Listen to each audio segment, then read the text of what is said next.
మీ business ఏదైనా మీ ఊర్లో promotion చేయాలంటే అది సుమన్ టీవీతోనే సాధ్యం. ఇప్పుడే సంప్రదించండి. Welcome to Nizamabad.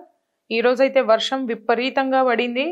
ఈ రోజు పడ్డ వర్షానికి నిజామాబాద్లో చాలా ప్రాంతాలు, లోతట్టు ప్రాంతాలు, ఏదైతే రైల్వే కమాండ్ అని చెప్పుకోవచ్చు, రైల్వే స్టేషన్, దుబ్బా ఖానాపూర్ రోడ్, ఈ ప్లేసెస్లో అయితే విపరీతంగా వర్షం నీరు నిల్వ వచ్చేసింది.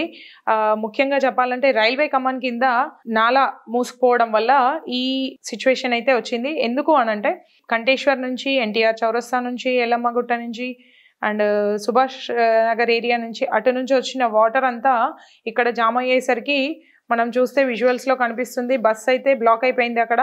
బస్ బ్లాక్ అక్కడ చిక్కుపోయి అక్కడే ఆగిపోయింది. అక్కడ నుంచి బస్సులో ఉన్న ప్రజల్ని అండ్ బస్సుని జేసీబీ సహాయంతో పక్కకైతే తీసుకొచ్చిర్రు.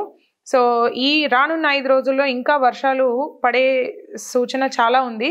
అందుకని ఎవరైతే లోతట్టు ప్రాంతాల్లో ప్రయాణిస్తున్నారో వాళ్ళు కొంచెం జాగ్రత్తగా ఉండాలి. అండ్ అవసరమైతేనే బయటకు వెళ్ళండి వర్షం పడుతున్నప్పుడు. సిచ్యువేషన్ ఎందుకు అంటే పిల్లల్ని తీసుకురావడం ఈవినింగ్ టైమ్స్, ముఖ్యంగా మనకి ఈవినింగ్ టైమే ఎక్కువ వర్షం పడుతుంది. సో చూసుకొని చాలా జాగ్రత్తగా వేని సెలెక్ట్ చేసుకోండి వెళ్ళి తీసుకురావడానికి. అండ్ వచ్చే 5 రోజుల్లో మటుకు మనకి 8.3 సెంటీమీటర్స్ వరకు వర్షం, కొన్ని చోట్లలో అయితే ఆల్రెడీ 10 సెంటీమీటర్స్ వర్షపాతం నమోదైంది. సో ఇప్పుడైతే మన దగ్గర నిజామాబాద్ సౌత్లో 8.3 సెంటీమీటర్స్, నిజామాబాద్ నార్త్లో 7.3 సెంటీమీటర్స్ వర్షం పడింది అని తెలుస్తుంది.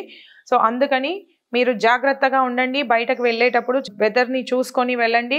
ఎవరైతే ఆటోల్లో అట్లా పిల్లల్ని తీసుకొస్తూ ఉంటారో వెహికల్స్ పైన, ముఖ్యంగా 2 వీలర్స్ అండ్ ఆటోస్ చాలా జాగ్రత్తగా ఉండాలి. బస్ పరిస్థితి ఎలా ఉందంటే వాటి పరిస్థితి ఇంకా దారుణంగా ఉంటుంది.